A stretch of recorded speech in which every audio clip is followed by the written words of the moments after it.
Qu'avez-vous vu d'autre? La même longueur d'onde, par exemple. Et puis,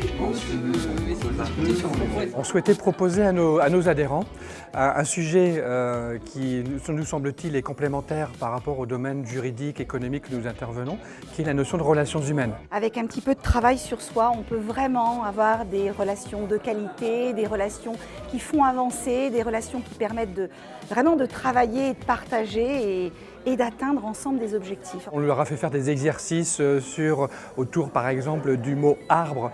Quels sont les 5 premiers mots qui leur viennent à l'esprit à l'évocation de ce mot-là?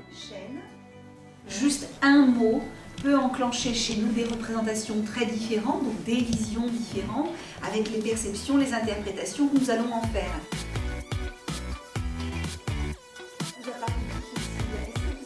Dans cette image qu'on projette, où certains ont vu un saxophoniste et d'autres un visage, rien que le fait d'entendre « Ah, il n'a pas vu la même chose que moi », les personnes se sont mis en condition d'essayer d'aller comprendre qu'est-ce qu'ils voyaient l'autre, alors qu'eux ne le voyaient pas. Et on retrouve le... Ah oui, d'accord. Je pense qu'il faut faire des réunions comme ça, il faut aller dans cette orientation-là parce que les exploitations sont quand même en train d'évoluer en ce moment et les relations humaines, vu la taille des exploitations aujourd'hui qui évoluent, sous besoin de main-d'œuvre ou agrandissement d'exploitation, enfin, fait qu'il faut s'ouvrir, quoi. Une bonne communication, c'est important. Même si on peut faire des efforts tous les jours dessus, on se rend compte qu'il faut redoubler d'efforts.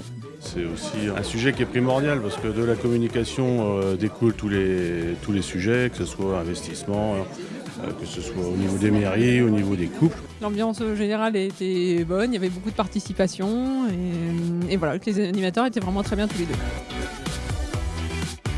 On souhaitait aussi surtout qu'ils puissent partager ensemble leur expérience de cette notion de relations humaines, partager leurs difficultés et trouver ensemble des solutions. Si on ne s'occupe pas de leurs relations, quelles décisions vont-ils prendre? Voilà, donc c'est vraiment important de s'occuper d'eux.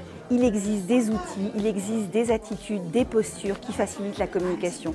Il y a vraiment tout un déroulé sur le principe de l'écoute active, de la reformulation, c'est pas que de l'abstrait, que de la théorie, on repart vraiment avec des outils. Très content avec ma collègue Corinne de la réussite, de la participation des personnes à cet atelier-là. Il y a la surprise, c'est vrai, pas habituel, mais ils se sont lancés vraiment dans cette animation et on est content de la réussite.